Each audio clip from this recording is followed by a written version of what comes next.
Deyək ki, relationshiplərdən danışacağıq və deyim ki, temaya uyğun bunu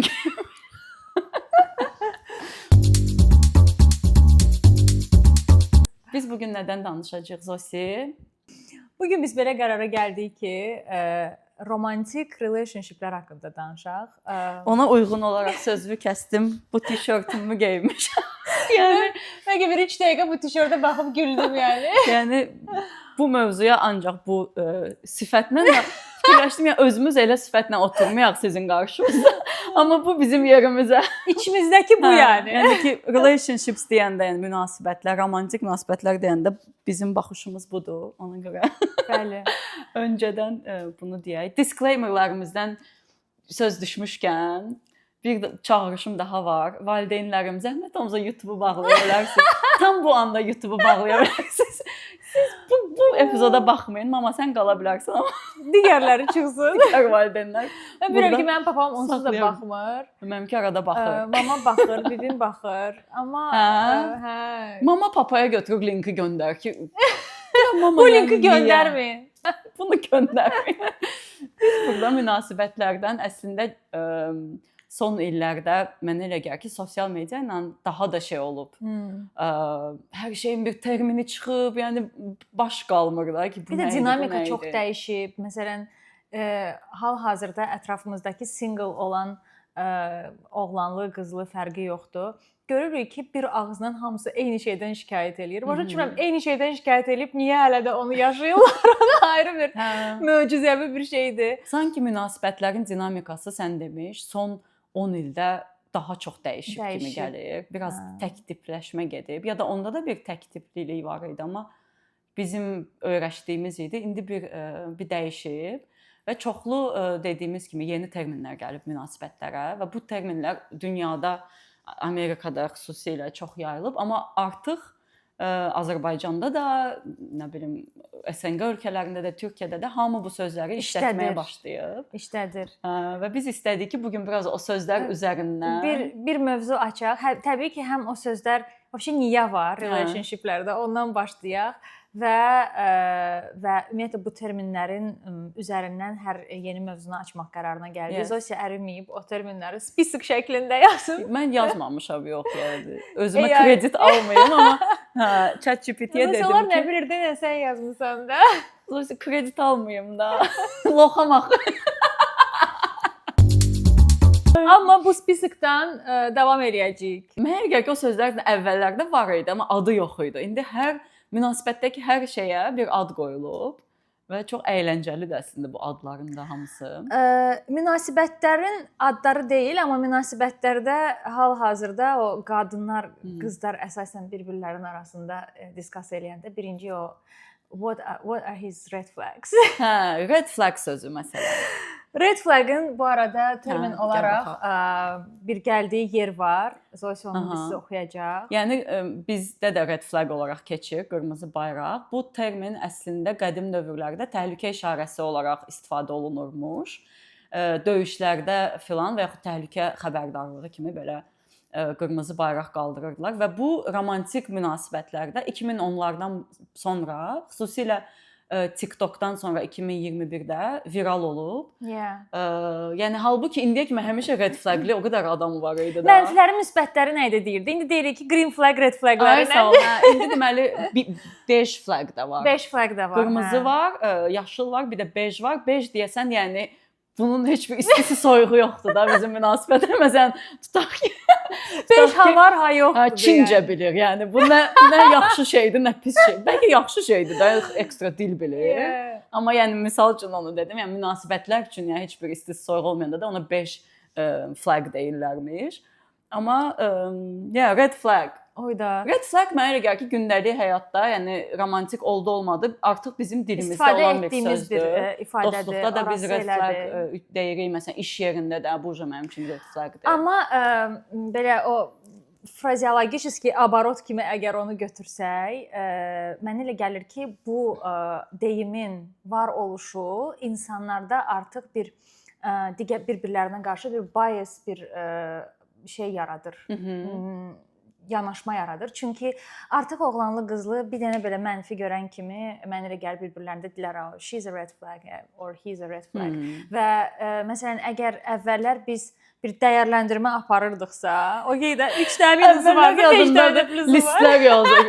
Elə şey eləmirsən. Of course, 2 nəfərin arasında qalıb belə uzun list. 2 nəfərin arasında qalıb eləməmişəm, amma yəni mənim elə bir tanıdığım biri var idi, yəni mənim həyatımdakı. Belə 2 nəfərin onun müsbətləri, bunun müsbətləri, onun və hansının da çoxdursa, onunla. Bu çox rasional bir yanaşmadır münasibətə. Mən elə yanaşa bilmirəm. Mənə elə gəlir ki, biz elə bir axırıncı generationuq ki, məncə hisslərlə idarə olunan, daha çox hisslərlə idarə olunan birləri olmuşuq münasibət şeyi seçəndə, yəni münasibət üçün özümüzə partnyor seçəndə. Çünki oturub belə bunda bu red flag var. Amma sənə deyim, bizim generationda o birislər daha çox idi, mənə elə gəlir. Onda da yəni biz minority idik. Yəni, nə demək istəyirsən? Yəni rasional belə ev olsun, maşın olsun tiplər daha çox idi. Nəinki ay sevdim, romantik. Bəlkə də mən elə idim deyə. Dünyada həmişə mən məsələn çox qəribədir ki, şey yadımdadır. Zosi, mənim ətrafımda çox oğlan olan bir tusovkada böyümüşəm deyə. Çox tərsdən tərbiyə almışam da onların ətrafında. Çünki baxırdım ki, qızlar tələbkardır, qızlar deyir ki, pul olmalıdır, falan şey olur. Və oğlanlar bundan çox əziyyət çəkir. Mən onlarla elə empatiya qurdum. Özüm ona görə getdim. Ancaq kasıbları bəyənməyə başladım. Beynim artıq yəni çox yanlış bir qərar. Bir də o var da, Zosi, məsələn red flag üstünə gedən var. Mən məsələn elə biriyəm. Nə qədər çox red flag, bad boyları sevirsən, Zosi. Bad boyları sevir. Bad. Kasıb. Çox kötüyüz. Amma yəni də nə qədər görürəm ki, okey, bunda minus var. O da bir travmatik bir situasiyadır. Amma hər minus da deyil də. Mənə elə gəlir ki, bəzi mənfilər var ki, oğlanı belə cool eləyir sənin gözündə. Sən ona görə ona düşürsən. Cool eləmi? Nə dərsə çalışdım, sevərəm, olmur. Yox, yəni tərsinə fikirləşirəm ki, bunun problemi var, bunu heal eləmək lazımdır. O da çox pis bir şeydir. Yəni ki, mən xilas eləyəcəm, xilaskar mən olacağam, düzəldən mən olacağam. Əslində belə insanlar özlərini başqalarından çox üstün görürlər deyənə onu eləyirlər. Çünki o savior hissini özündə ona görə. Səndə məsələn o ailədə var, həmişə deyirsən ki, hamını mən xilas eləməliyəm. Məndə də var o hiss. Deməli mən də özümü hamından üstün görürəm. Amma o bizim üzərində işlədiyimiz bir şeydir. Yəni son illərdə biz onu çalışırıq ki, bir dəqiqədə, yəni savior sən deyilsən, xilaskar, heç kəsi xilas eləməməlisən. Özünü bir damcı xilas elə. Amma hələ də eləyirəm, Zosi. Grateful olarsan. Hardasa onu azaltmışam. Çünki bəzən hiss eləyirdim ki, başqalarına elədiyim fayda ilə özümə ziyan verirəm və artıq özümə ziyan verəcək faydanı başqalarına göstərmirəm, çalışıram onu eləməyim, amma həqiqətən də o perioddan keçmişəm. Yox, mən eləmirəm. Mən artıq bir neçə ildir ki, heç kəsə kömək eləmirəm. Heç kəsə kömək intentionally, yəni heç kəsə kömək eləmirəm ki, çünki başa düşürəm ki, bu mənim beynimdə köməkdir. Bəlkə o adamın heç ehtiyacı yoxdur. Və sənə söz deyim, əslində bu çox düzgün yanaşmadır. Çünki o anda ki sən stop eləyirsən, heç kimə kömək eləmirsən, baxırsan ki, əslində özlərində o qədər daha yaxşı çözürlər ki, hər şeydə. Oradan da bəlkə bu yanaşma doğrudur ki. Həm də ki, elə bil ki, bəlkə o özü öyrənməlidir, uşaq məsələsi də yıxıla öyrənər. Bəlkə elə onlardan keçməlidir ki, özü üçün daha yaxşı bir yerə gəlsin və o dəfə danışdığımız kimi də kim nə bilir daha yaxşı nədir, daha pis nədir. Biz nə biləyik. Nəsə, yəni red flaglərin üstünə gedərsən sən, yoxsa red flagı olanı deyirsən ki... Baxır red flaga. Red flaga bağlı olaraq dəyişir. Baxır red flaga. Cool red flaglər nədir? Gəl ondan danışaq. Cool red flaglər nədir? O keçmişdə o bad boylara, onların red flagləri nə idi məsəl üçün? Çoxsu çox avara olurdular. Bad boylar avara olurlar. Heç bir işə yaramırlar. Ay sağ ol. İkincisi, bəzən qadını düzgün treat eləmirlər. O mənə elə gəlir ki, bəlli yaşda o da olub. Məsələn, ətrafımda olubdu. Ətrafımda deməyim, ətrafımızda olubdu. Bu generalize eləyəcəm. Özüm haqqında danışmıram. Biz ümumi şəkildə danışırıq. Ətrafımızda olurdu oğlanlar, hansı ki, pərvanə kimi fırlanırdı ətrafımızda. Amma biz onlara belə şey kimi baxırdıq. Yəni, okey. Amma o kim ki sənə çox o diqqəti göstərmir. Sən daha çox başlayırsan ona doğru belə bir hisslər hiss eləməkdə. O da kstati bəlkə psixologik bir. O da bir yəqin ego şeyimizdir, məsələmizdir. Nətər yəni o elədi, sən də eləyəcəksən. Hə, yəni ki, yəni sən də mənə hamınız məni sevəcəksiniz. Hə də, hə, ola bilər ki, orada da o işə. Amma normaldır da, yəni ki, beynimizdə həmişə o proses gedir, o mübarizə gedir də ki, yəni likeable oldum. Pick me energy deyirlər. Bu arada bu da daha yeni bir termindir. Daha bir termin pick me energy.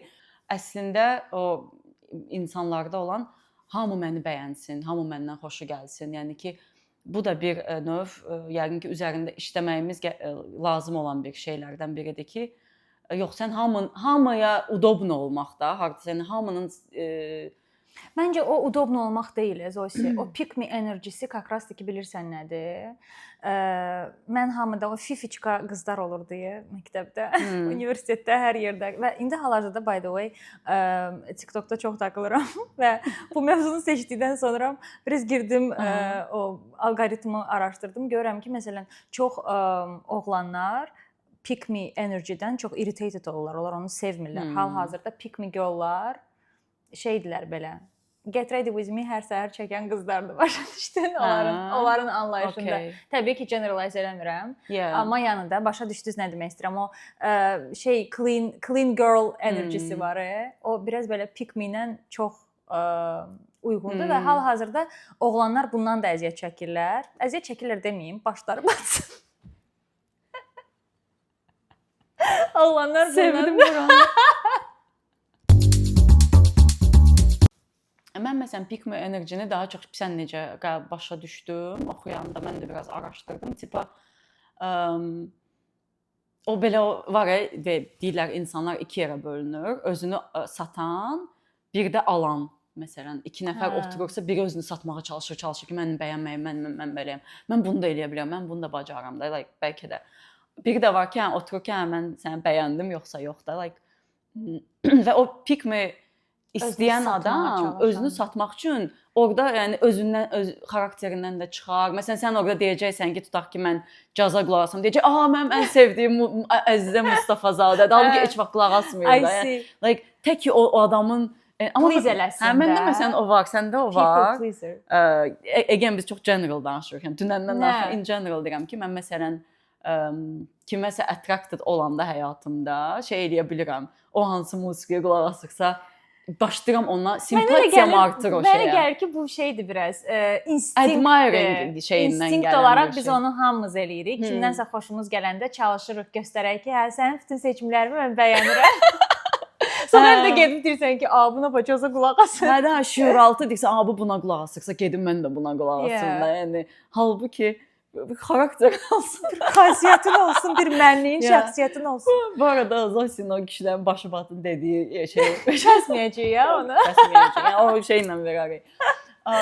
Əslində biraz bu mövzuda YouTube-da filan, nə bilim də, Instagramda o şeyi görə bilirəm ki, qadınlar əgər bu mövzuda danışırsa, o çox kişilərin üstünə gedirlər. Yəni ki, əgər qadınlar elə, kişilər belə elə.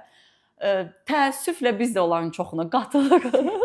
Amma yenə də özümüzlə bağlı da mənfiləri məncə rahat deyə bilərik ki, mən düşünmürəm ki, relationshipdə mənim bir problemim, mənim çox problemim var, çox red flagım var, çox toksik traitlərim var və ona görə yəni təkcə kişilərə görə bu gün də enerjisinə də çox girmək istəmirəm. Çalışacağıq ki, çox girməyək daha doğrusu. Amma məncə nə danışsaq ora gedəcək. Bu arada aşkım kapışmaq olacaq axırda. Boşan. Biberimiz hanı biz. Biberimiz bugün bunu. Bu arada şey yadıma düşdü. O pick me girl'larla ilgili bir dənə belə misal kimi gətirə bilərəm. Bir dənə reels çıxmışdı qabağıma. Yenə də TikTokda araşdırarkən və orada o pick me girl haqqında bir dənə video var idi. Qızdı və qızlarla belə bir kruqda oturubdu və tamamilə belə chilldir da. Hamıya söz atır, hamı ilə belə nətərsə qruba deyirəm, kobud danışır. Birdən oğlanlar gəlir. Bir qrup oğlan girir də, yəni həmin o ortama. Qız elə birdən-birə dəyişirlər də, belə olur şey.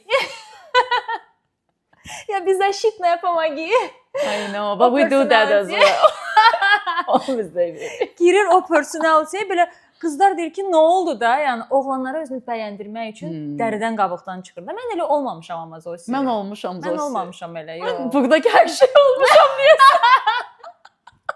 Çünki mənim yadıma gəlir ki, mama həmişə uşaqlıqda deyirdi ki, bizim evə məsələn çox balacayam da mən düşün, nə bilim 4-5 yaşında, lap balacayam yəni. Bizim evə həmişə məsələn qardaşımın dostları, oğlanlar gələndə zət deyir, sənin deyir, səsin dəyişir, sənin deyir, hərəkətlərin deyir, sən o vaxtdan deyir, o qədər deyir, feminin enerjin yüksəyir. Mən məsələn hardasa 15-16 yaşlarımda mama ilə belə açıq danışırıq biz, mama ilə çox yaxınıq. Soruşdum ki, görürsən mənim məsələn seksual orientasiyam nədir? I want to like explore that.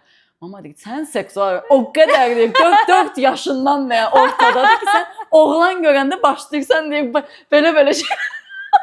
Yəni o var məndə yəqin ki. Oh my god, that's so sweet. Unfortunately. Yəni belə bir xatirəm var ki, mənim yadıma gəlir ki, məndə o olmayıbdı. Amma sonradan məndə o pis dəyişdi. Niyə dəyişdi Zosi? Sonradan məndə hamıya qardaş demək.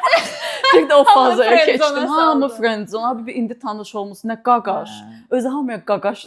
Qaqaş deyir. Qaqaş. Yəni diyan da. Nədən o? Bunu müzakirə edək Zosi. Davay. Bizim mədəniyyətdə bütün relationship mövzularında mənə elə gəlir ki, ən səhv şey bizim başımıza gələn Azərbaycanda böyüyən qızlar olaraq o idi ki, bizə gələcək həyat yoldaşını axtarmaq öyrədilirdi. Yəni biz 15 yaşımızda o belə öyrədilməyib məncə Zosi. Yox, yəni ki, serious relationship bizə öyrədilirdi. Yəni ki, o da öyrədilməyib, amma o da öyrədilmir. Yəni deməyiblər. Orada belə fail eləyiblər. Seçin. Onu deyən olmayıb, amma yəni uşaqlıqdan bizə ki, bir dənə adam olacaq, sən də ondan evlənəcəksən, bizi beynimiz ona şey olub da, elə formalaşıb, kodlanıb və ona görə bizə məsələn şey öyrədilməyib ki, abi bad boy ilə də flirt elə, onunla da date, it's fine. Date'lərə getmək is fine. Oh my yəni, god, hər ilk date'ə gedəndə fikirləşmə də bu mənim sabah uşaqlarımın atasıdır da. Yəni nə olub? 18-19 yaşın var, tələbəsən. Yəni bizim ən böyük yəqin ki, relationshiplərlə bağlı ümid edirəm ki, yeni nəsillərdə bu olmayacaq. Ümid edirəm ki, ən azından bizim yaşıdlarımız uşaqlarına elə tərbiyə verməyəcəklər. Məncə hələ də o konservativ kəsim var. Var, 20-lərdə olmağa da davam çoxdur. eləyəcək. Hansılar ki 18-19 yaşı çatmamış, qıza srazu evlilik partnyoru ailə axtarır, ailə evləndirir. Hələ də əminəm o var. Amma böyük əksəriyyəti görürəm ki, artıq elə deyil. Hətta bizim nəsildən belə o qədər gənclər var ki, artıq öz həyatlarını tək yaşayırlar. O belə məncə bu qısa zamanda çox belə birdən-birə dəyişdi. Məsələn, Azərbaycanda çox nadir hallarda sən görürdün ki, bəlli yaşdan sonra oğlan və yaxud qız çıxır, artıq tək yaşayır. Amma indi bunu görə bilirsən və bu doğrudan da çox yaxşı bir şeydir. Ümid edirəm ki, relationshiplər yaşayıb və sonra insanlar evlilik qurmağı da normallaşdıracaqlar ən az bu dərəcədə. Amma Zosi, bizim böyüdüyümüz mühit, ən azından mən böyüdüyüm mühit Sumqayıtdır. Hər verirsə Sumqayıtdır. Sumqayıt hər yer. Sumqayıt mənim. Sumqayıt. Necə mən orada date nədir? Orada mənə kimsə yan gözlə baxsa, mənim qardaşım gələcəkdir davam eləməyə. Yəni bizdə o iyerarxiya olubdu deyənə, təəssüflər olsun ki, o zaman üçün o normal idi. Bir şey edə bilmərik, artıq keçmişdə qalıb. Amma əminəm ki, indi dəyişir məsələn. Məndə məsələn o dərəcədə deyildi. Yenə də bizdə məsələn date-ə zada getməyə normal baxılırdı. Amma yəni yenə də dediyim kimi beynim ona proqramlaşdırılmışdı ki, date-ə belə getsəm ancaq elə biri ilə gedim ki, ən düzgün. Get bir narsistləri də ver experience. Və bunu nəyə gətirim? Məsələn bilirəm ki, Azərbaycanda bunu çox eşidirəm də yaxınlarımdan, orada yaşayanlardan ki, yəni qadınlar, daha doğrusu qızlar tək ona görə evlənir ki, yəni ailə evindən çıxsın, sonra deyir boşanaram, sonra tək yaşayaram və artıq yəni ki, normal bir gənc qadın necə yaşamaq istəyirsə, demirəm, yəni pis yola düşərəm, o mənada demirəm, amma at least date-inə gedər də, yəni ürəyi istəyən adamla date-inə və onu oradan eləyənlər çoxdur. Və hal-hazırda single mamlar, single qadınlar, evlilik qurub və boşanan qadınların məncə ən pik sayıdır indiki dövrdə Azərbaycanda. ən çox boşanma olan ölkələrdən biridir statistikaya görə. Yeah. Və yəni səbəbi də odur ki, çünki tanımadan, bilmədən bir-birlərini gedib evlənirlər. Hə, kiminsə bəxti gətirir və yaxud kimsə daha nə bilim göz yumur, güzəştə gedir. Göz yumur, güzəştə gedir. Dolayısıyla insanlar var ki, 2 ay bir-birlərini tanırlar, evlilik qururlar. Demirəm, hamısı da bədbəxt olmur. Опять же, как повезет. Bəzən həqiqətən də elə insan qarşıma çıxır ki, yəni it works out. Elə də olur ki, it doesn't. Yes. Növbəti terminimiz ghosting ən çox işlədilən sözdür yəqin ki, münasibətlərdə. Bu termində ilk dəfə 2000-lərin əvvəllərində forumlarda istifadə olunubmuş. Daha sonra geniş yayılıb tanışlıq applərindən sonra daha çox istifadə olunub. Bu da tam olaraq nədir? Birdən-birə yazışdığın adamın, danışdığın adamın birdən-birə yoxa çıxması. Və bu terminin bir də davamında zombieing termini çıxıb.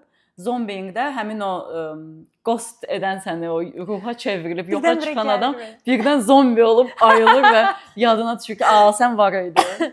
Bu da çox maraqlı mövzudur. Mən düşünürəm ki, bu mövzuda hal-hazırda insanların bir-birləri ilə əlaqəyə keçməsi, danışması, resursları o qədər çoxdur ki, və çatdırmırlar bizi. Yes. Eyni anda bilirəm ki, oğlanlı, qızlı hamı bir neçə nəfərlə danışır. Texting eləyir. Və bu ghosting ona görə var. Çünki o qayıdırıq sənin kitabına və dopaminə. Bir insanla təzə başlayırsan danışmağa, o yeni bir enerjidir sənin üçün və o dopamin hissi qalxır. Sən 2 gün dalbadal onun səhər mesajlarını gözləyirsən, axşam mesajlarını gözləyirsən. Ondan sonra artıq bir adiləşmə prosesi gedir və buradan başqa birisi çıxır, başlayırlar oyunla danışmağa və o dopamin belə bir qalxır düşür. Mənə elə gəlir ki, zaten qızlı oğlanlı hamı daha çox insanla hal-hazırda flirting eləyir, çünki o dopamini tənzimləmək üçün. Ümumiyyətlə bu mövzuda bir dənə sevgi üzrə araşdırmalar edən, elmi araşdırmalar edən bir adamın intervyusuna baxmışdım. O da çox gözəl bunu danışır ki, indiki dövrdəki sevgi başqa bir sevgidir. Yəni nə bilim Pushkinin dövründə şeirlər yazdığı sevgi ilə biz bu dövrün sevgisini eyni tuta bilmərik. Yəni ki, Pushkin niyə dedim məsələn də olsun, Nizami, Füzuli. Yəni çox dəyişib, sevgi dəyişib, biz dəyişmişik, insanlar dəyişib. Yəni ki, orada belə bir qəşəng misal çəkirdi o adam da. Yəni təsəvvür elə ki, deyək son 10 ildə bizim həyatımız nə qədər dəyişib. Son 20 ildə deyək də. Bizim artıq online bankingimiz var. Məsələn, əvvəllər belə bir şey var. Sən götürsən pulu belə tak telefonla ödəyirsən. Sıralarda durur, yəni teleqraf göndər. İndi o qədər sürətlənib ki, həyat. Çox normaldır ki, sən bir adamla ömrünü keçirmək istəmirsən. Yəni bu çox normaldır. Çünki bizim beynimizin artıq o dopamin dopinqini almaq filan hər şey, yəni bizim beynimizin kimyası dəyişib. Bu normaldır. Yəni buna belə oturub depressiyaya düşmək lazım deyil ki, nerede eski bayramlar yoxdur da, yəni bayramlar bitdi. Amma Zosi, o da çox acı vericidir də. Məsələn, burada gələcək indi növbəti terminə commitment eləmək istəməyən insanlar, o avoidance. Biz şimdi neyiz? Biz şimdi neyiz? Odur. Yox, hansı DTF-dir nədir o? Bitirdin məni. Yox, bu ghostinglə bağlı mənə şey maraqlıdır. Sən bu haqqda nə düşünürsən? Mən şəxsən düşünürəm ki, və sizə də, yəni əgər siz bundan bu arada Azərbaycanda hələ də var. Biz bunu da danışdıq ki, mənə elə gəlir bir çox terminlər daha çox applicable-dır Amerikada və ümumiyyətlə xaricdə baş verən relationshiplərə, amma Azərbaycanda elə bil o dinamika tam keçməyib ora. Var, çox var. Sualın bizim neydi, oğlanlarımız indi Zosi prinsessa yəni. Ay, oğlana prinsessa olmaq heç yaraşmır. 3 dənə, 5 dənə onu axtarmır, bunu axtarmır. Yox, yəni oradan yaxşı məlumatlar gəlir mənə, axır mənə. Əgər bununla qarşılaşan bu dəqiqə insanlar varsa, onlara sadəcə onu demək istəyirəm ki, bir insan yazmaq istəyirsə yazır. Bu qədər asan. Sex and the City TV şousunda bir dənə səhnə var. Orada onlar 3-ü də, 4-ü də oturublar və hansısa bir dənə Qaqaşın adı nə idi Zosi orada? Mr. Big. Qaqaş deyirsən, bundan sonra Qaqaş is associated. Yox, Mr. Big-i demirəm. Orada bir dənə yadımda deyil, bir dənə oğlan gəlir, hansısa dostları və qızlar öz aralarında danışırlar ki, Mr. Big yenə ghost eləyir qızı, Karen'i və bunlar fərqli teoriyalar ürətirlər, deyirlər ki, buna görə bunu yaşadı deyənə bunu eləyir, bunu yaşadı deyənə bunu eləyir. Qaqaş qayıdır deyir ki, there is just one rule. He's just not that into you. Yeah, çox gözəl, çox gözəl. Əgər istəyirsə yazacaq, əgər yazmırsa deməli istəmir. Qısa konkret. Period. Onun 100 dənə altında alt yazısı yoxdur. Yoxdur, axtarmaq da lazım deyil. Bu məni indi ghost eləyir, çünki istəyir ki, mənlə bağlı dəyərini məndə artırsın. Çünki avoidant personality'dir. Avoidant da yəni qaçan bir personality'dir. Onu eləyir çünki münasibətlərdən qorxur. Əslində məni çox sevir, amma qarşısında bir çox yox. Bu bir delusiondur. Bunlar delusiondur. Çox normaldır, bunlara düşürük. Yəni beyin bir şey çox istəyəndə başqa ssenarilərini özünü alladır, amma həqiqətən bir insan yazmaq istəyəndə o yazır, yəni. Hələ kişilər qədər düz 100%. Düz beyinli. Biz hər şeyə çox anlam biz overthink edirik, ssenariləşdiririk, nə bilim. Onlarda hər şey onlarda həqiqətən Freud'un teoriyasıdır. İstəyirsə yazır, yazmırsa istəmir, yəni. Nə qədər acı olsa da bunu qəbul eləmək bəzən lazımdır. Zosiya, amma bax, princess erkək deyirsən də, gəl müqayisə eləyək, допустим, nə bilim, 15 il əvvəlki oğlanları belə bizim beynimizdə nə idi, necə idi və indiki oğlanlar necədirlər və nədir onları princess eləyən hal-hazırda? İndi yəqin ki şey artıb da, biraz qadınlar məsələn daha çox işləməyə başlayıb, daha çox inkişaf elətdirib özünü, qadınların artıq əlində pul oynayır filan və kişilərdə biraz o şey rahatlama gedib, yəni ki, sən hər şeyi elə, mən oturum divanımda, pultum əlimdə. Yəni mən princess erkək deyəndə məsələn mənim ilk gözümün qabağında o tip kişilər gəlir ki, qadın eləsin də, qadın evi çevirsin, qadın nə bilim də, münasibətlərdə də o planlasın, tripləri o şey eləsin, hər şey eləsin. Mən prosta yanında belə gedim, gəlim lazım bir şey, çuçula kimi məni dartsın, aparsın. Bu tip erkək kişilər sanki qadınlar azadlaşdıqca, daha sərbəstləşdikcə küçədə, yəni bayırda, cəmiyyətdə öz sözünü deməyə başladıqca kişilər passivləşir. Bəs sən düşünürsən ki, одно с другим связано? Çünki nature olaraq qadın sazidateldir də, yəni ki, qadının nature'ın verdiyi rolları var və kişiyə nature'ın verdiyi rolları var və qadın hardasa o rolları bir növ mənimsəyəndə kişinin artıq rolu kiçilir. Kişinin insecurity'ləridirsə o ki, qadın məndən ancaq zəif olsa mən özümü yaxşı hiss eləyəcəm. Yəni mən o kişiyə suallarım var məsələn. Sən niyə sən özünə belə ev heyvanı almırsan ki, özündən zəif birini niyə istəyəsən ki? Mənə gəlir ki, nə qədər özgüvənlisənsə, sən istəyirsən sənin yanındakı sənin qədər də güclü olsun, niyə olmasın? Onda belə çıxır ki, qadınlar o zaman normal qarşılamalıdırlar da ki, normalda partnyor həmişə onlardan daha successful olmalı deyil. Çünki indiki dövrdə qadınlar həqiqətən də çox güclüdür və mən bunu admire eləyirəm. Özüm də o kateqoriya qadınlara aidəm. Heç vaxt əlim belə əlimin üstünə oturub trophy wife olmamışam. Yəni deyirəm də bizə onu öyrətməyiblər. Məsələn, primitiv bir misal gətirmək istəyirəm. Burada görürəm ki, danışanda qadınlardan məsələn, date-ə gedir hansısa oğlandan, birinci dəfədir gedir date-ə və 50-50 split eləyirlər. Məsələn, burada çox nadirən hansısa erkək, Amerikanlıdırsa ələxsus. İlk date-də də, Zosi. İlk date-də və ümumiyyətlə məncə committed olmadıqları sürəcə, bir relationshiplərinə bir ad qoymadıqları sürəcə, onlar özlərində o obligation-ı hiss eləmirlər ki, mən qadının da yerinə pul ödəməliyəm.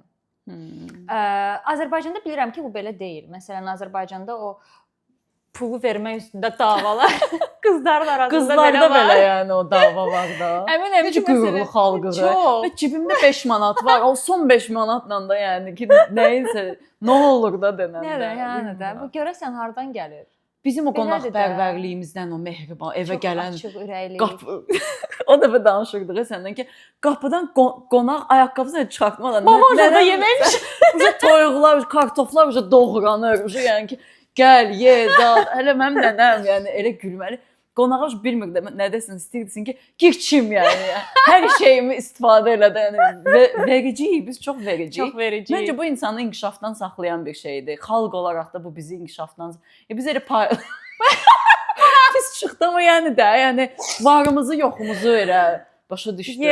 Düz deyirsən. Yəni bir özünə saxla, bir özünü inkişaf. Həm də çox qonağa ən yaxşısını qonağa verək. Sacrifice eləyən. Hə. O ən dadlı şokoladlar qonaq gələndə çıxırdı ortalığa. Hə, yəni o da şeydən deyil də. O da bəlkə də bizim xalqımızın show off xəstəliyindən gəlir ki, yəni qıraqdan görüntüdə. Zosinə biz arada danışırıq. Qonaq gedirik məsələn də. Evdən çıxanda evdə mama gil bizə şey deyir ki, orada heç nəyə əl vurma. Acından ölürsən, uşaqsan və biz ikimiz də məsələn şey uşaq olmuşuq da, mama sözünə qulaq asan uşaq olmuşuq. Belə oturursan, hamı orada şokolad zad deyirsən. Dadlı şeylər baxırsan belə. Birdən deyərlər ki, filan kəsin uşağı ac gözlü görməmişdi. Mamam bir dənə baxış atırdı. Bir dənə belə gözləri ilə bir baxış atırdı. O baxış elə bil ki, məni tutdu, çırpdı yəni. Eyni şey idi. Right, yəni. Bura oradan gəldi. Yaxşı şey danışırdıq. Yox, gəl qaydaq şeyə 50-50-yə qaydaq. Xahiş edirəm yazın. Azərbaycandan bizi izləyən və yaxud Azərbaycan olmasın, həm Türkiyə olsun, daha belə bizim culture-a yaxın olan insanlardan eşitmək istəyirəm bu fikri. Çünki Avropada, Amerikada necə olduğunu aşağı-yuxarı bilirəm. Amma mənə maraqlıdır ki, hələ orada o şey hissi var. Məsələn, bir masculinity hissidir mənim üçün Zosi. Bir masculinity göstəricisidir mənim üçün. Bir erkəyin o jesti mənim üçün bir masculinity jestidir və mən düşünürəm elə olmalıdır. Əgər bir qadın удостоил тебя чести прийти на это свидание, ты должен заплатить. Yəni buna hansı mövzularda sənə qatılıram? Birincisi date-ə kim çağırıb? Əgər burada oğlan qızı date-ə çağırıb, sonra deyir 50-50 ödəyək. Come on, like bu mənim üçün də qəbul olunan bir şeydir. Red flagdır bu sənin üçün. Yox, red flag deyil, amma yəni ki şey olaram bir, pissed off olaram. İkincisi, məsələn, bu mövzuda mən şeyə qatılıram ki, məsələn, kişilər qadınlar istəyir. Çox özünə baxımlı olsun, nə bilim, saçı belə olsun, makiyajı elə olsun, geyimi belə olsun, whatever da. Yəni kukla kimi qız olsun. O qız o kukla kimi olmaq üçün neçə prosedurdan keçir, sizin xəbəriniz var yəni. Və o date-ə gəlmək üçün sən gəlirsən ərizini belə yuyub gəlirsən, hə. O qız ora gəlmək üçün 50 dənə prosedurdan keçir. Yenə də yəni orada əgər equality-dən danışırsa ki, mən equality-ni deyil, equality yoxdur orada. Yəni mən equality-nin böyük tərəfdarıyam. Yəni burada equality yoxdur. Yəni ona mən xoşum gəlmir. Ona görə xahiş edirik hesabı kişilər ödəsin. İlkdə də, 2-də də, 3-də də, həmişə də. Bu arada ortaq bir tanışımız var və bu yaxınlarda mesaj yazdı və bilmirdi ki, biz bu mövzu haqqında danışacağıq. Necəsə təsadüfən məhz bu mövzuya aid bir fikir bildirdi. Dedi, relationshiplər haqqında danışın ki, məncə çox maraqlı olacaq və bir story-ni paylaşdı. Deyir, məsələn, oturmuşam bir tanışımla danışıram. Bakıda yaşayır və deyir ki, hə, mən indi gedəcəm, girlfriendimə yemək almalıyam, sonra onu ora aparacağam, sonra onu bura aparacağam, sonra onu, nə bilim, belə də uşaq kimi onu treat eləyir. Və o qız mənə dedi ki, mən bundan belə şey oldum da ki, uşaq bəsləyirsən, yekə qadındır da, öz yeməyini yeyə bilmir, özü harasa gedə bilmir. Yox deyir, o bizdə elədir də, yəni normal relationship bizdə belədir. Və o qız Amerikada yaşayır və təbii ki, bu şeylərdən uzaq qalır. Mən onun da çox tərəfdarı deyiləm. Bayaqki söhbətdə yəni özünə ev heyvanı almırsan da, yəni ki, mənim itimdir. Hər şeyini mən eləyim, o da məndən dependent olsun. Dependent istəyirsənsə uşaq eləyə bilərsən, ev heyvanı ala bilərsən, amma yəni qadından da o qədər submissively orada gözləmə. Başqa yerlərdə gözləyə bilərsən. Bu arada sizə maraqlıdırsa biz Amerikadakı məsələn relationshiplərin necə olduğunu, nə fərqlidir burada o haqqda müsbət və mənfi şeylərdən danışa bilərik. Çünki mən məsələn buradakı ilk işim New Yorkdakı şey idi. Qadınlarla əhatəli bir işim var idi və hər gün qadınların girib çıxdığı bir belə iş yeri idi. Və orada çoxlu relationship söhbətləri gedirdi Zosi. Yəni çoxlu hər gələn gedən salona insanlar həm dırnaq, həm də terapiya üçün gedirlər. Hə, şeylərindən danışırdılar. Bir date-ə hazırlaşır, gəlib, bir date-dən gəlib. Və o qədər belə eşidirdim. Buradakı mən bir çox rəfiqələrim də yəni öz dating təcrübələrindən danışanda şey deyirlər, məsələn, Amerikadakı münasibətlərlə bağlı hər şey şeyləndir, planlandı. Belə böyük belə dəftərlərə, spreadsheetləri var. Belə ay sağ Excel fayl. O vaxt Kelly'nin Excel faylda mesaj yazmağı kimi də, yəni tam Kelly idi. Yox, qızın adı nə idi? Kelly idi. Videosu çıxıb o gün qarşıma. Exceldə mesaj yaz və üzülür ki, bu mesaja hələ cavab verən olmadı. Yəni ki, ona oxşuyur da ki, belə qalın bir dəftərlə, məsələn, birinə date-ə gedib, tutaq ki, bir rəfiqəm. Date-ə deyir gedib, məsələn, date yaxşı keçib falan. Oğlan deyir ki, bəs bir daha nə vaxt görəcəyik də bir-birimizi. Oğlan deyir, bir dəqiqə gözlə, belə açır belə bir dənə belə Holy Bible-da, plannerini açır ki, önündəki 2 ayı, yəni hər şey, bu gündən pilatesin var, bu gün falan. Hə, səni nə bilim bundan... Bu çox böyük turn off-dur. Hə, bundan 17 gün sonra 6:30-dan 7:30 arasında 45 dəqiqəlik ara. Okay, guru. Yəni həqiqətən bura gəlmək üçün belə həvəsli olan insanlara demək istəyirəm. Evlənib sonra gəlin. Yox, mən elə şey demirəm, evlilik. Burada promote edə bilərəm. Partnyorumuzu özünüzlə gətirin. Amma ki, yəni bu şeylərə hazır olun ən azından. Yəni bilin ki, burada bu xüsusilə çox belə nə bilim iş güc, successful belə də o Wall Street kostyumlu qaqaşları sözüvə qüvvət. Elə problemli tiplərdir. Libido desən yox. Bütün libidolarını tökürlər spreadsheetə. Libido nədir? Yazmaqdan libido 6 aylarını yazırlar da. Yəni bu hansı libido? Enerji qalmayıb. Nə bilim, hamısının mental spiritual çox abartılmış səslənə bilər, amma valla deyil. Yəni reality budur. Bu bir problem reality deyil. Budur. Bir də əlavə eləmək istəyirəm. Evlilik, yəni burada zəngin bir koca bulduysan, hökmən orada bir marriage kontraktda qol çəkəcəksən. Burada yəni biz bir yerdə, məsələn, Azərbaycanda mən görməmişəm kiməsə evlilik kontraktı təklif eləsin. Varsa yazın, bəlkə də oradan da dəyişibdir, mənə maraqlıdır. Amma burada məsələn mənim tanıdığım çox, özləri də zəngin və yoldaşları da zəngin olan qadınlar var. Hamısının evlilik kontraktı var və mən bir neçə dəfə o sualı verdim ki, evlilik kontraktı nə deməkdir də? Yəni siz bunu sign elədiniz. Hə deyir, məsələn, bu olsa mən ancaq bu şərtlə ondan nəsə ala bilərəm. Yəni əgər boşansa... Amma çox zəngin biri ilə evlənsən, sən deyərsən, yox, evlilik kontrakt varsa evlənmirəm. İşte bilemiyorum. Yəni o tərəfdən yəqin ki, çox zənginlərdə mənə normal gəlir ki, adam yəni imperiya qurub və evlənir deyə sıfıra dönmək istəməməsi də okey gəlir mənə. Bilirsən, mən çox romantik yanaşıram deyənə bu mövzuya. Mən əgər düşünürəmsə... Romantika qaldı. Qaldı da, mən işte old school-am, mən millennial-am, mən Gen Z deyiləm. Bu termlər mənə aid deyil. Mən düşünürəm ki, əgər bir evlilikdə sən bu qədər rasional yanaşırsansa, evlilik kontraktı, elə bil ki, belə bir şirkət qurursan, kimlənsə co-partner olursan, bir şirkət build eləyirsən. Əslində mənə çox elə şirkət kimi gəlir evlilik. Amma mən onu elə qəbul eləsəm, mənə o çox diskomfortdur. Yox, mən onu elə istəmirəm. Mən istəyirəm ki, zəngin olsun, amma evlilik kontraktı da olmaz. Öyle olmuyor. Kinder sürpriz. Bu arada biz bunların hamısını zarafatla deyirik. Evlilik qurmaq kimi bir planım yoxdur. Çox xoşbəxt bir evliliyim var. Bir də burada məsələn mənim nə xoşuma gəlmir.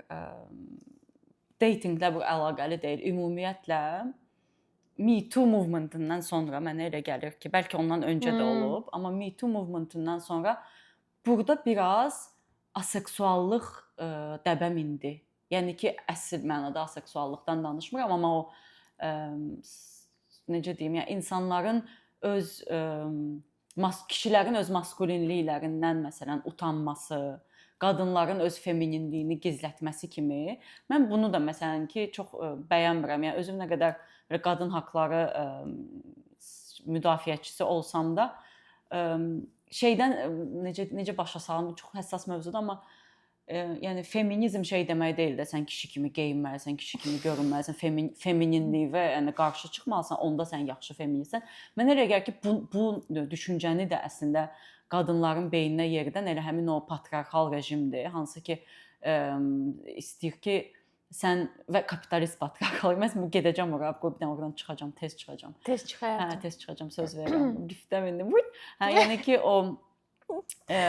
bu haqda yadımdadır ki, mən feminizmlə bağlı araşdırmalar, dərsləri almışam. Orada var idi bu mübahisələr, debatlar var idi bu mövzuda ki, yəni kapitalizm feminizmi biraz başqa bir yönə çəkir. Yəni məqsəd burada yenə də qadının öz azadlığını çeriş eləməsi deyil də sanki qadın da işləsin, qadın da qazansın və kapitalizmin mexanizmi biraz daha da getsin, daha da getsin, daha da getsin və sən elə bil ki, actually yəni yaxşı bir şey üçün, özün üçün, amma nəticədə yenə də gedirsən hansısa bir şeydə onların verdiyi qazla yenə də onu eləmiş olursan və onlara xidmət eləmiş olursan. Nəticədə yenə də o kostyumlu qaqaşlara xidmət edirsən. Onların treasure'ında pul artır, çünki artıq yarım nəsil deyil, full nəsil təks ödəməyə başlayır. Təks ödəməyə, işləməyə, bir ürətməyə filan. Yəni o şeylərdən çox məmnun deyiləm və Me Too da mənim üçün çox belə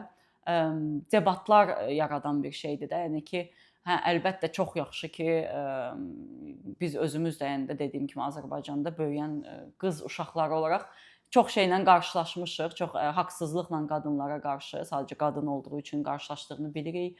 Nə bilim, Türkiyədə bunun böyük bir problem olduğunu bilirik filan.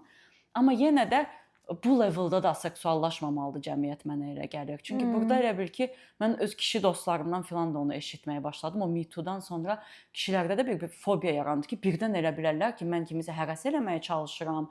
Mən heç kimə də danışmayım. Mən qadınlara baxmayım.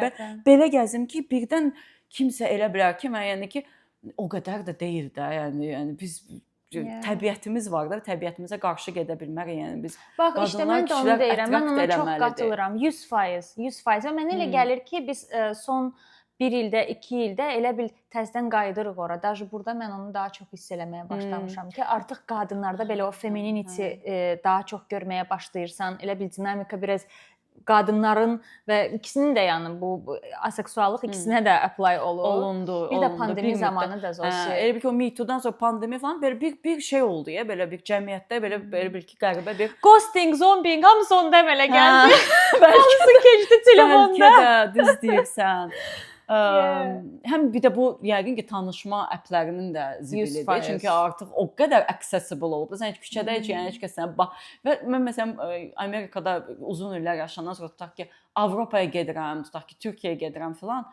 Birdən görürəm ki, oyda mənə baxırlar. Yəni burada sənə o qədər öyrəşmisən ki, sənə heç kəs baxmır. Burada heç kimə baxmır. Və o biraz da adamın özgüvənini sarsan bir şeydir. Yəni deyirsən, niyə mənə heç kəs baxmır? What's wrong with you? Hello. Hə, yəni ki, sonra ora gedəndə deyirsən ki, actually baxırlar. Yəni təbii ki, hər şeydə balans lazımdır da. Yəni demirəm, yəni Türkiyədə kimi belə keçirsə belə o da yaxşı deyil. Ya da Bakıda düşürdü kimsə dalınca və başa düşmürsən ki, bloka kimi sən yəni maşın o qorxuludur yəni. Hə, yəni onları da yaşamışıq da və oradan bura gələndə burada bil ki, belə hamı belə aseksual bir cəmiyyətdədir. Qəribə bir hissdir. Yəni hə, o da mənə görə məsələn buranın minuslarından biridir. Yəni bizdə əgər hələ də o cilvələr qalıbsa, hələ də insanlar birinə flirt edirsə, həmişə qalsın. Həmişə qalsın. Elə də olmalıdır. Qadın kişi flirt eləməlidir. Bu normaldır.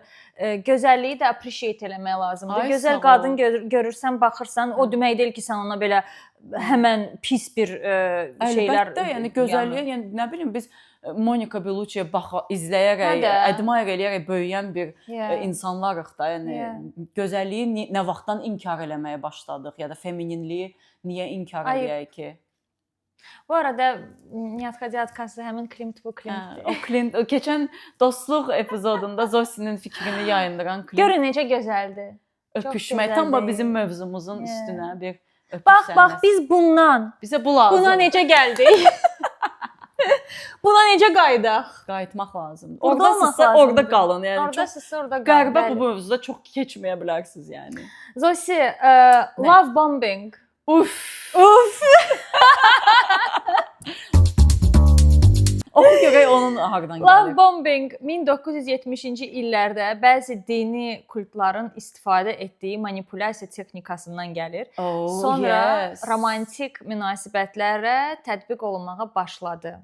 Çünki dini kultlarla nə əlaqə? Bu xristianlar zət bizə məhəllədə gəlir, yaxınlaşır. Misionerlər. Ay necə yaxşısan bu günün belə. Konvert eləməyə çalışırlar. Bilirsiniz, onların həyatda ən çox istədiyi şey heç olmasa bir nəfəri xristian eləməkdir. Özü də hər dəfə Bizi eyni eləməyə nöqtədə çalışırlar. eyni oğlanlar bizə yaxınlaşır ki, Bugün Hristiyan olmaq Bugün istər miydiniz? bəs bu gün xristian olmaq istəyir. Biz qaqaş yox vallahi. Heç oralı deyilik yəni. Amma hə də yəni ki bu missionerlərin yəqin ki love bombinglə məsələn səni o kilsəyə və yaxud hər hansı bir dini şeyə attract eləmək üçün sənə sevgi, kompliment filan, hədiyyə mədiyyə axırda sən ora salır. Sən ora girdindən sonra da vəsə da getdi. Romantik relationshiplərdə də love bombing. Sən love bombersan, bəlkə yəni teorik danışırıq da təbii ki. Teorik danışırıq. Unutmuşam Münasibətlərdə Zosi. love bomber idin? Yox. Deyilsən. Yox. Daha belə distantsan. Daha distant. Mən avoidant type-am. Seriously? Yeah, seriously. Yəni mən uzun Mənə çox maraqlıdır avoidant type-lar necədir? Danış da mənə. Necədir insan tipisən sən? Mənə elə gəlir ki, mən avoidant tiplərinin bu arada bir neçə növü var və özümə aid olanını tapmışam orada.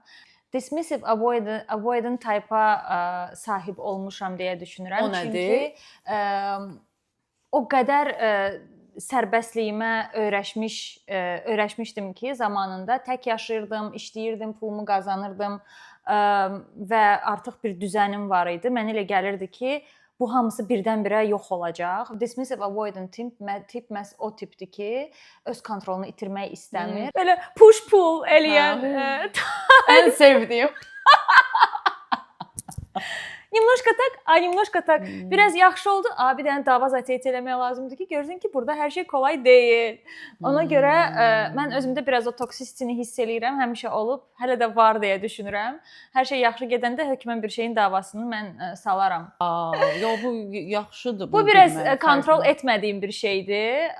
Amma belə deyək ki, love bomber deyəndə ki, yəni məncə artıq uzun müddətli relationshiplərdə başında love bomber. Amma başda da mən love bomber deyiləm. Olmamışam və deyiləm ya. Mən yəqin ki, daha çox love bomberam.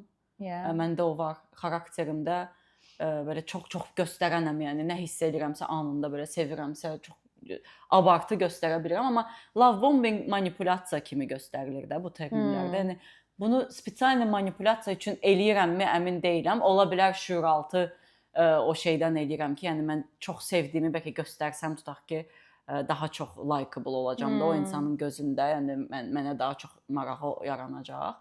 Amma yəni mən belə çox belə vericiyəm, yəni o mövzuda 100% love bombing. Amma ghosting yəni sıfır məndə.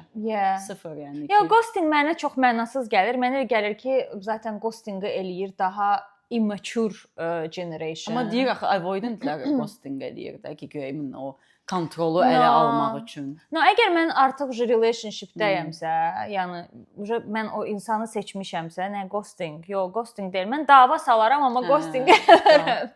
Ya ghosting eləsəm, o bir dəfəlik bay olar mənim üçün. Amma o teorini heç sevmirəm. Mənə çox uşaqcası gəlir. Ghostinglə də bağlı bir şey oxumuşdum ki, orada da deyir ki, yəni ghosting eləyən insanların personality'si insanlardır belə hər şey deadline-da eləyən, məsələn, nəyisə vaxtında yetişdirməyə çalışmayan adamlar, onsa təbiəti elədir deyə onlar deyir. Güya indi bunlar excuse yaradır da ghosterlara, bilmirəm.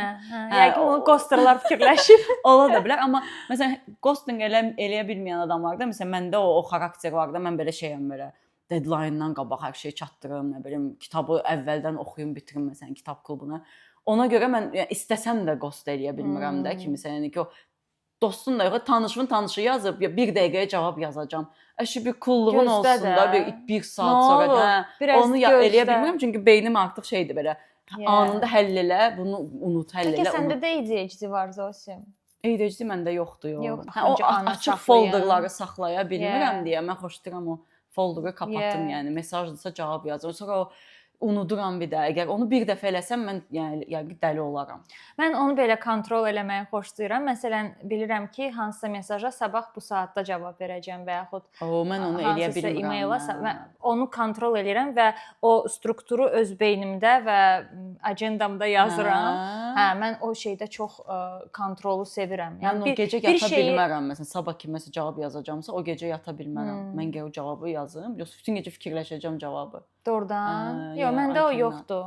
Amma məndə məsələn invalidliyi var. Telefonla danışma invalidiyəm. Məncə o artıq bizim generation'ın invalidliyidir. Mən də heç sevmirəm telefonla danışmağı. Bir də artıq Amma danışa bilirsən də Zosi. Yəni video məcbur callda qalsan. məsələn demək olar ki, hər gün ailəmlə qrup şəklində video callda oluram. Onu eləyirəm. Yəni necə mən məsələn işlə bağlı zəng gələndə, ümumiyyətlə telefonla danışmaq mənim üçün problemdir. Necə olursan? Sözlərin dili Yox, belə mən prosta belə bomboş ekrana baxıram. Mənə zəng gəlir o sırada.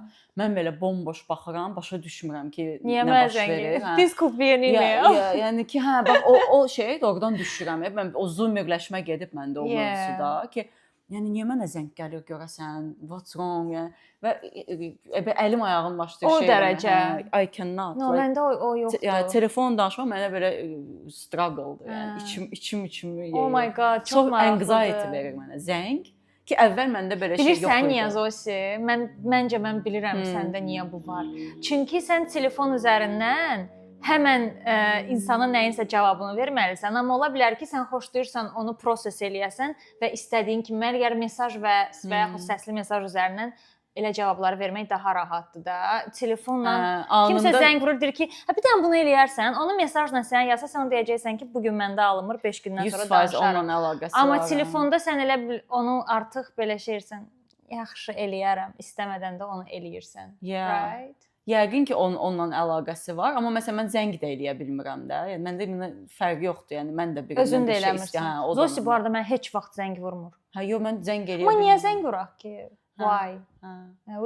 Mesaj. Məsələn müdirim də mənə zəng eləyəndə, tutaq ki, bilirəm ki, işlə bağlı zəng eləyir. Çox önəmli. Gözləyirəm ki, məsələn bitsin, sonra mesaj yazıram ki, nə lazımdır, indi eləyərəm yəni. Görmədim zəngi. Tək ki o telefonla uzun. Məsələn Allahdan uzun illər boyu müdirim də mənim kimi olur. O səni tanıyır. Yox, o da zəngdən zəhləsi gedir. İkimizin də zəngə görə rahat bir-birimizi ghost edirik. İllərimiz elə keçdi. I love it. Görəsən bax bu da ghosting sayılır. Mən bilirəm ki, mənə mesaj gəlib və hal-hazırda o mesaja cavab vermək mənim spiskimdə yoxdur. Mən onu sabaha saxlamışam və gözləyirəm sabahlarım onun vaxtı çatanda mən ona cavab verirəm. Bu da ghostingdir. Xəyalətə dönüb yoxa çıxmaq. Oh, living on red. O da ghosting. Ghost yox, bəlkə dünənə kimi hər gün olan adam, o reellər olur ki, məni ghost etmədən 1 saat əvvəl belə ən romantik səhnə qoyublar filmdən ki, yəni bunlar ölür də bir-biri üçün. O da love bombingdir də. Love bombingi eləyir. Zaten ghosterlar love bomber olurlar. Yəni nə qədər love bombing eləyirsə, bu gün sabah deməli I swear. Toz olacaq. Mənə elə gəlir ki, bu love bombing, ghosting, zombing, red flag, bunlar hamısı bir insanda özünü sevmişət eləyən xüsusiyyətlərdir. O tiplərdən uzaq durun. Amma dura da bilmirik də. Yəni ki, belə bir şey də var ki, bu da bizim yəqin toksikliyimizdir də qadınlar olaraq ki, yəni həm bu şeylərin heç birini bəyənmirik. Məni ghost elədi, mənə red flagləri var, məni avoid elədi, zombing elədi, submarining elədi, orbiting elədi. Amma həm də özümüz gedirik o adamlardan xoşlanırıq. Deməli bu da bizim red flagimiz budur. Yəni niyə narsist bəyənirsən? Mən bəyənmirəm.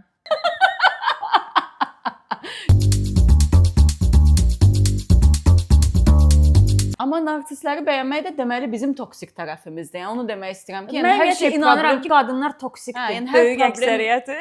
Hər problem kişilərdə deyəm. Mən niyə gedirəm yəni məsələn də ki, ən cool oğlan məni sevəcək. Sonra da o cool mənim bunu bu. Sonra da onu söyürəm. Yəni iki tərəfdən də bilirdin də, ты же знала, на что подписывалась. Amma bu da çox normaldır. Biz necə böyümüşük? Biz böyümüşük şey nağılları ilə ki, ağatlı prins, Prince Charming, həm gözəldir, həm uğurludur, həm zəngindir, həm Zoluşkanın gəlib ayağına ayaq. Yəni bizi böyüdüblər ki, nartisi sev, nartisə vurul. Və əlbəttə ki, biz bir ortama girəndə oradakı ən nartisə vuruluruq. Çünki beynimiz qadın obrazı da bizə submissive olmağı öyrədir. Deyir, otur gözlə, özün özünü xilas edə bilmərsən, bir prins olmalıdır. Prins olmadan sən o castle-dan çıxa bilmərsən. Biz otururuq, gözləyirik, prins gələcək. Ona görə nartistlərdən uzaq olmaq üçün yəqin ki, özümüzdə nələrsə dəyişməliyik ki, sonra oturub dərdini çəkməyək ki, ay bu məni ghost elədi, bu məni orbitində saxladı. Sonra oturub düşünməyəsən ki, narsist mənə breadcrumbing eləyir.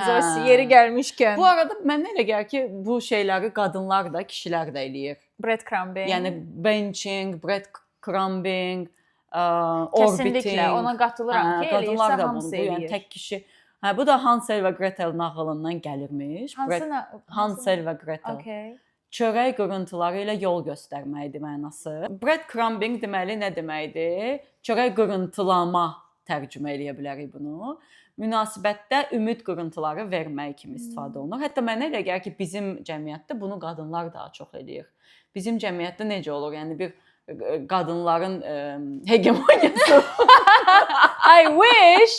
Yox da seçim mənasında bir qadınlara o şey verilir ki, seçən sənsən və 3-4 dənə məsələn nominant Naturally da bu zaten belə olmalıdır. Niyə? Seçən qadın olur əsasən. Təbiətdə elədir, yəni o quşların zadın o şey rəqsləri var. O oğlanlar oyun çıxarır. Quş qız deyir, "Hə yaxşı sən getdi." Yəni ki onu da bizim qızlar məncə eləyir. Yəni ki, mən uşaqlıqdan filan da yəni o yadımdadır ki, həmişə qızı 3-4 oğlan birdən istəyir deyirlər. Özdə bizdə necə cringe olurdu o sözə. Yəni bunu yadımdadır ki, qızlar eləyirdi belə eyni vaxtda 3-4 oğlanı orbitində saxlayır. Daha doğrusu onun orbitində olur da. İndi yəqin bunu Instagramda zətdə daha çox eləyirlər də. Məsələn, story qoyur, 3-4 oğlana birdən o story-ni həsr eləyir məsələn.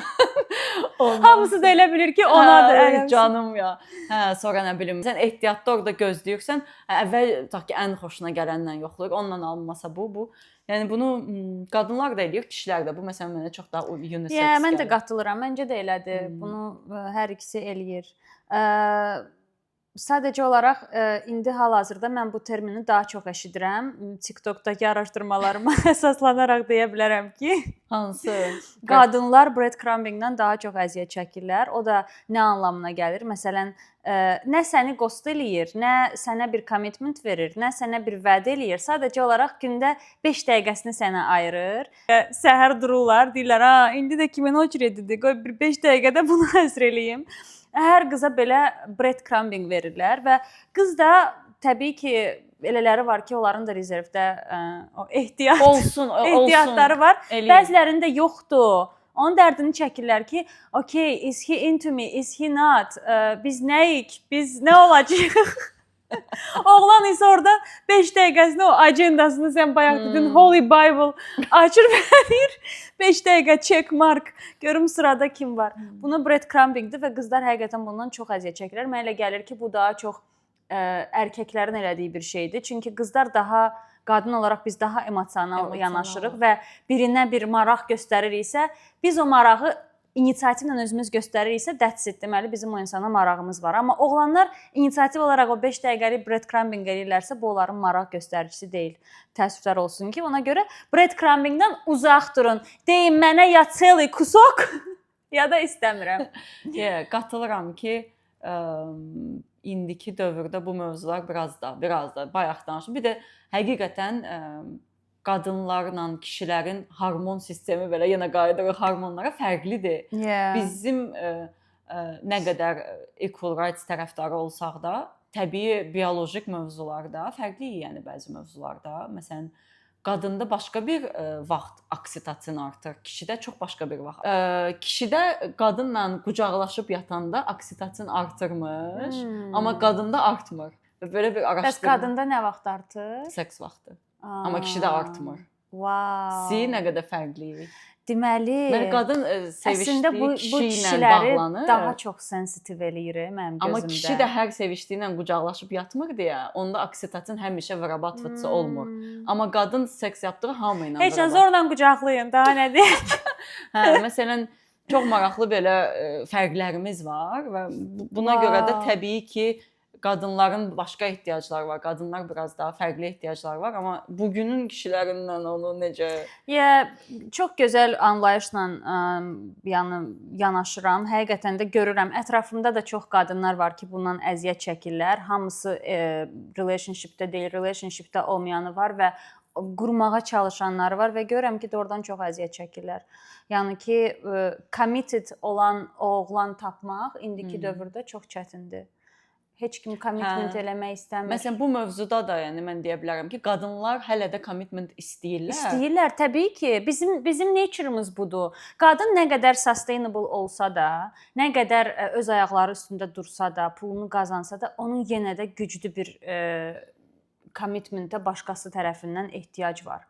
Yəni ki, bu belə olmalıdır. Necə commitment olmadan oğlana nə var ki? Deyəcəm, indi çox seksist səslənəcəm, amma bu həqiqətən də belədir.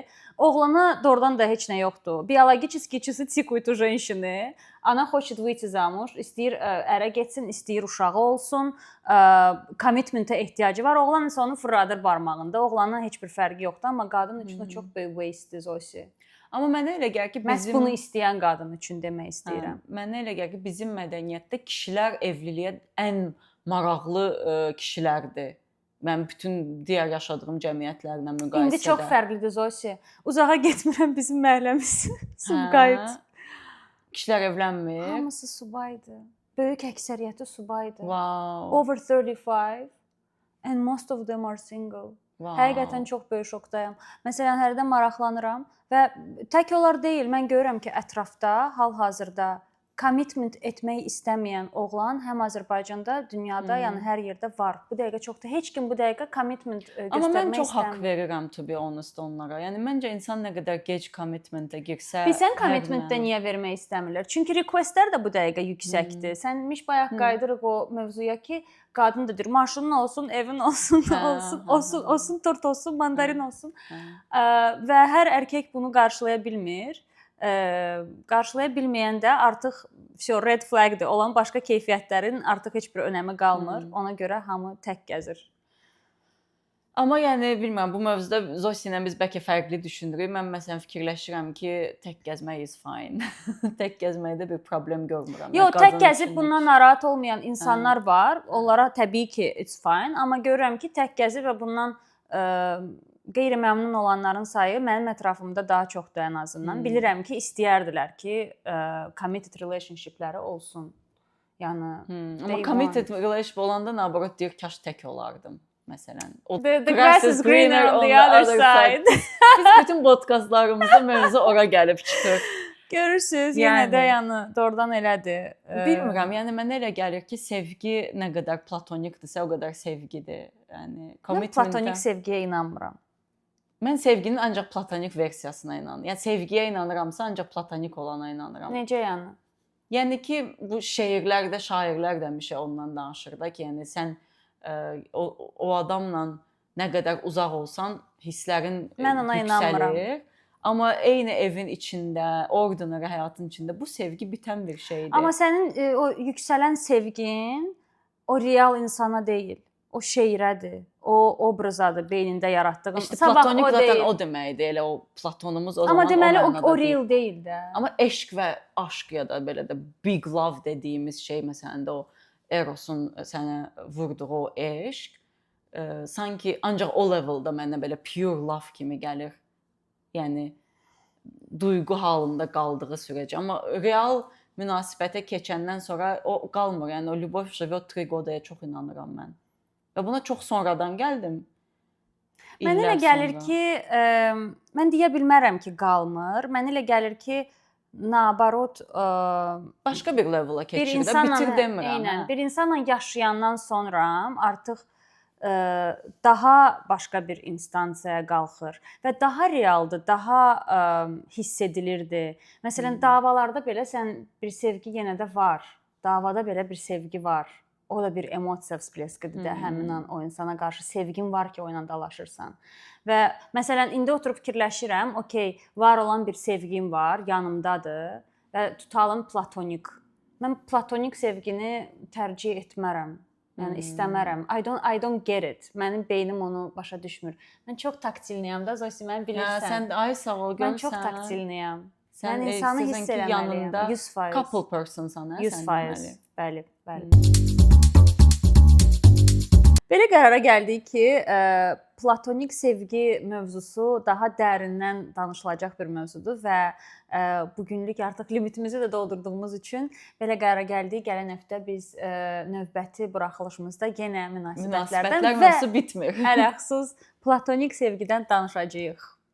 Belə bizi izlədiyiniz üçün çox sağ olun. Bizə abunə olmağı unutmayın. Abunə demiş, bir dənə burada üzvünüzə vurmaq istəyir.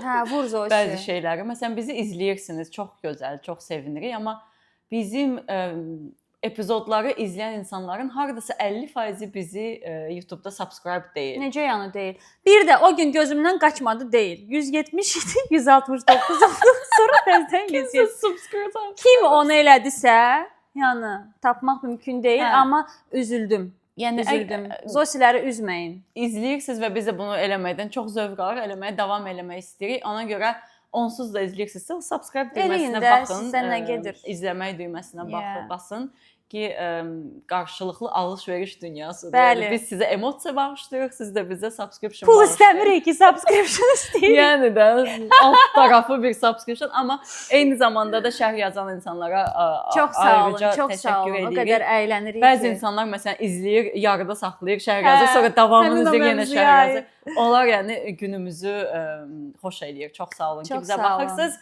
Yenə münasibətlərdən danışacağıq. Sağ olun.